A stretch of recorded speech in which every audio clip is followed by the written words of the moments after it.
Have you ever been just so completely lost in something you're doing? I mean, maybe it's coding, maybe drawing, rock climbing, could even be a really intense conversation. And time just completely vanishes. You look up, hours have passed, but you feel sharp, focused, totally energized, and completely in control. Well, that feeling, that incredible state, it isn't just some random occurrence. Turns out it might actually be the key, the very core to unlocking, well, extraordinary human potential. Welcome to Success Happiness. We're doing a special book talk today. We're diving into the collected works of really one of the founding fathers of positive psychology, Mihaly Csikszentmihalyi. Specifically, we're exploring his really transformative concept of optimal experience. This is knowledge designed really to help you live a life filled with that kind of absorption and ultimately fulfillment. Yeah, and our mission here today is pretty straightforward. We want to break down this central idea, what Csikszentmihalyi famously called flow, and show you how you can, sort of engineer your own life to have more of these moments, more of that profound intrinsic reward, more continuous growth. And it all starts really with understanding your most limited, but also maybe your most powerful resource, your attention. Okay, let's jump right into that attention. He calls it psychic energy. That sounds, well, pretty dramatic. What's the basic idea there? Well, the core claim is actually quite simple when you break it down. Attention is a limited psychic resource. It's finite. Think of it like RAM on your computer, maybe. How you decide to allocate that limited energy literally shapes the content and, I guess, the quality of your life experience. Ah, right. If you don't consciously decide where that energy goes, something else or someone else definitely will. So it's a bit like a zero-sum game then. If my attention is on my email inbox, it's not on writing that chapter or having that important talk. Exactly. If you're scrolling social media, you're not present in a real conversation. It's a direct trade-off. And this isn't a new idea, really. It connects back to thinkers like William James. He said something like, my experience is what I agree to attend to. Ah, Only those items which I notice shape my mind. So the point is, consciousness isn't just naturally orderly or peaceful. It takes effort. It needs constant energy inputs, that's focused attention, to stop it from drifting into chaos, into what Csikszentmihalyi called psychic entropy. psychic entropy. Okay, that definitely sounds academic. How does that translate? What does psychic entropy feel like for, just the average person? Think of it as mental chaos. That's probably the best way to put it. It's that state where your mind feels scattered, right? Pulled in 10 different directions at once. You may be worrying about something, distracted by noise. You just can't focus. When your attention can't sort through all that incoming information, your inner world feels disordered. And we see the results of that everywhere, from just chronic distraction or feeling overwhelmed, right up to things like, well, clinical depression and anxiety disorders. Wow, okay. So choosing where to put your focus, deciding voluntarily, it's not just about getting things done. It sounds like it's almost a fundamental act of mental self-preservation, like protecting yourself from that inner chaos. That's a great way to frame it. It really is. Yes. And when you do successfully manage to order that attention, when you focus it effectively, that's when you can enter this state of flow, Right. which is the optimal experience we're talking about, that state where you're just completely immersed in the present moment. It feels good just doing it. Yeah. It doesn't need an external reason. That's why he uses the term autotelic. The goal, the telos, is in the activity itself. Autotelic, I like that word. It means the joy is baked right in. You don't need the external reward, the praise, the paycheck necessarily. The activity is the reward. But what does it actually feel like subjectively? The research is fascinating here, isn't it? People describe pretty much the same core feelings, whether they're like playing chess, climbing mountains, composing music, or even doing surgery. Yeah, the consistency across different activities, different cultures even, is really striking.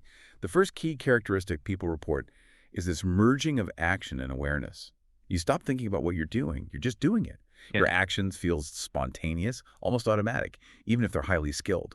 Okay, action and awareness merge, and then there's that intense focus, right? The intense concentration. Absolutely. The focus becomes incredibly narrow, incredibly deep. It effectively just shuts out everything else that's not relevant to the task at hand.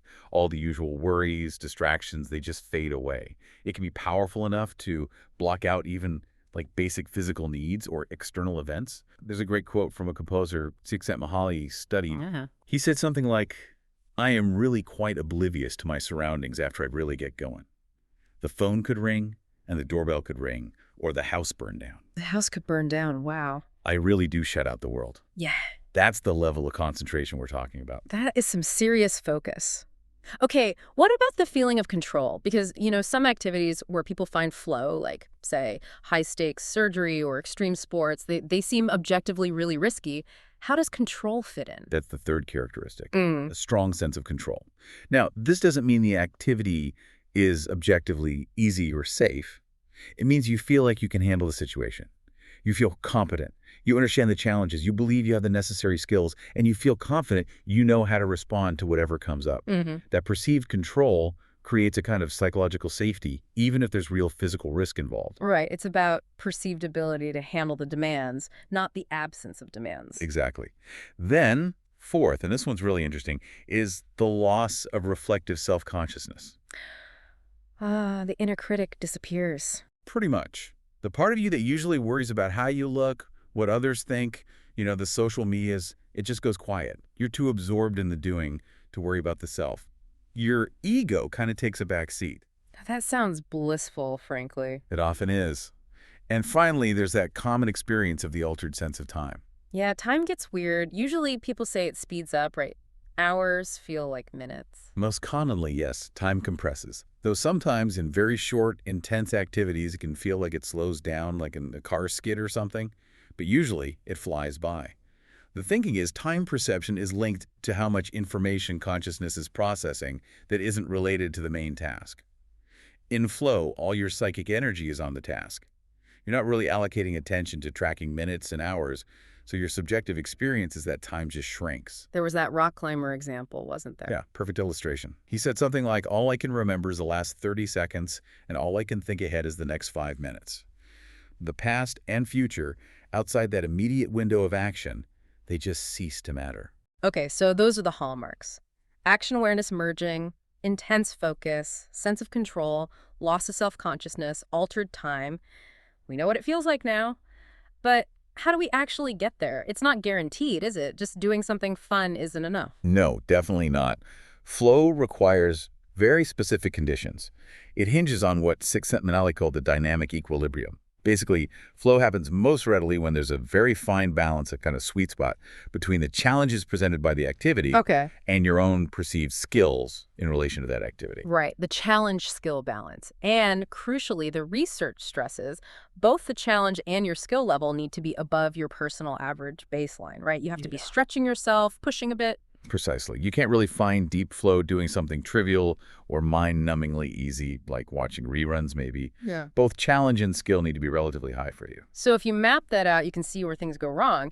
If the challenge is way higher than your skill level, what happens then? That's when you hit anxiety. You feel overwhelmed, stressed out, maybe even panicked. The demands exceed your capacity to cope, and you'll likely want to escape the situation. Makes sense. And the flip side, if your skills are really high, but the challenge is, well, pathetic. That leads straight to boredom. You're just going through the motions. There's no engagement, no excitement. Your skills aren't being utilized. It's monotonous. Okay, anxiety and boredom, the enemies of flow. But the research pointed out something else interesting too, didn't it? About a state that isn't flow, but people sometimes prefer it. Yeah, that's the zone of relaxation, or sometimes called control. This is where your skills are high, but the challenges are low. Think of maybe playing a familiar piece of music you've mastered or doing a routine task you're very good at. It feels comfortable, safe. Exactly. And sleep studies, particularly with American adolescents, I think, found that people sometimes choose this low-challenge, high-skill state over a high-challenge, high-skill flow state. Why would they do that? Flow sounds amazing. Well, probably because the high-challenge state, even when skills match, can feel demanding. It requires effort, concentration, there might be pressure. The relaxation zone feels easier, less stressful in the moment. So it's a trade-off then. You might sacrifice that peak experience, that potential for growth, just for immediate comfort or safety. It seems that way. And that's a crucial point because the flow channel, that balance of high challenge and high skill, is the primary engine for growth. Think about it. When you practice something in a state of flow, your skills naturally improve over time, right? But as your skills increase, that activity, which used to be perfectly challenging, now starts to feel, well, too easy. It becomes boring. You slip out of the flow channel. So to get back into flow. You have no choice but to seek out greater challenges. You need to find ways to make the activity more complex, raise the stakes, set higher goals. This dynamic naturally pushes you towards development. Wow, so flow isn't just a pleasant feeling. It's intrinsically linked to learning, skill development, and becoming, well, a more complex individual. It forces you to grow. Exactly. It's the psychological mechanism underpinning personal evolution, in a way. And this ties directly into motivation. Right. Intrinsic versus extrinsic motivation. Yeah. So much of life is structured around extrinsic motivators, money, grades, promotions, what other people It's think. the external rewards. Right.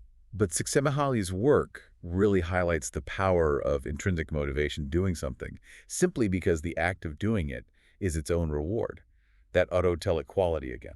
And the ideal scenario he points towards isn't about ditching external goals entirely, is it? It's more about finding activities that are both. Precisely. Finding things that are intrinsically rewarding that get you into flow and that also happen to be productive or contribute to external goals.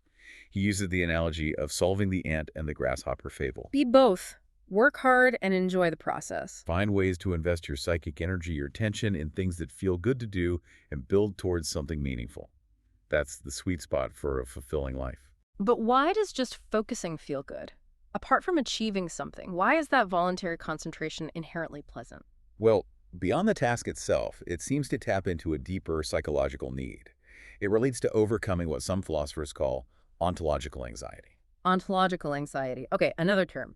Sounds like the fear of not existing or maybe being irrelevant. That's a really good way to put it. It's that background hum of uncertainty about our place in the universe, the fear of chaos, of impotence, of maybe not mattering. When you successfully focus your attention, when you engage with a system, could be a project, a conversation, a piece of music, anything with clear rules and feedback, and you can interact with it effectively. So you're competent. Yes, you feel competent, effective. You're making a difference within that system. That focus interaction grounds you. It pushes back against that feeling of chaos and meaninglessness. It confirms your existence and your agency moment by moment. So focusing attention isn't just about productivity or avoiding boredom. It's fundamentally about feeling real and capable. In a sense, yes. It's a powerful antidote to that existential dread. Which leads us to another really fascinating finding from the research, the idea of the autotelic personality. Right. This was the discovery that some people just seem to experience flow more often and report being happier overall, almost regardless of the situation. Exactly. The studies found that individuals who reported higher overall happiness tended to find enjoyment and engagement in a wider range of situations, even mundane ones compared to less happy individuals. It wasn't just that they had better lives or did more fun things. They seemed to have an inner capacity, maybe you'd call it a metaskill. A metaskill.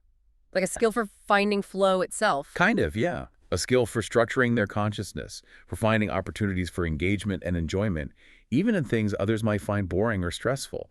They could reframe tasks, find challenges, focus their attention more effectively. So they're better at creating the conditions for flow internally, not just relying on the external environment. That seems to be the key differentiator. When researchers look closely, the happier students, for instance, were significantly more likely to report feeling that they chose to do the activities they were doing. Ah, a sense of voluntary action. Yes. And crucially, they perceived the tasks, whatever they were, as having an appropriate level of challenge that matched their ample skills. They were actively constructing that challenge-skill balance in their minds. It wasn't just what they were doing, but how they approached it, how they used their attention. Precisely. They were essentially engineering their own flow experiences more consistently.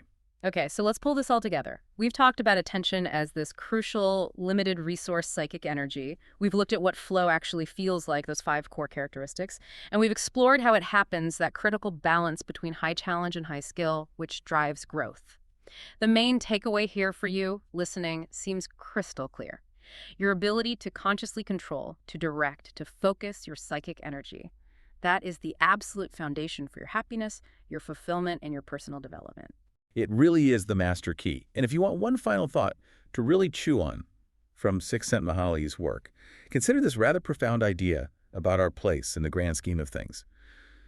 We humans are unique in that we are arguably the part of evolution that has become conscious of evolution itself.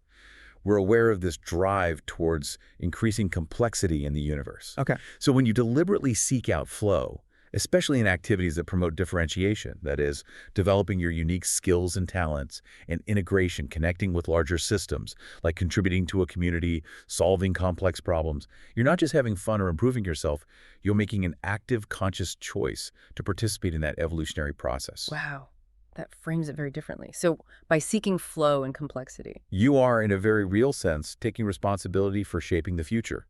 You're operating, as Csikszentmihalyi puts it, at the cutting edge of evolution, implementing what comes next through your focused actions and choices every day. Yeah, that's a seriously motivating thought. Taking responsibility for the cutting edge of evolution just by finding flow. Well, if you found insights in this discussion that help you think about focusing your energy, about seeking that rewarding complexity in your own life, then definitely subscribe to Success Happiness. We'll keep bringing you more book talks and discussions like this one, digging into the ideas that can help you live a more optimal, more rewarding life. Thanks for tuning in.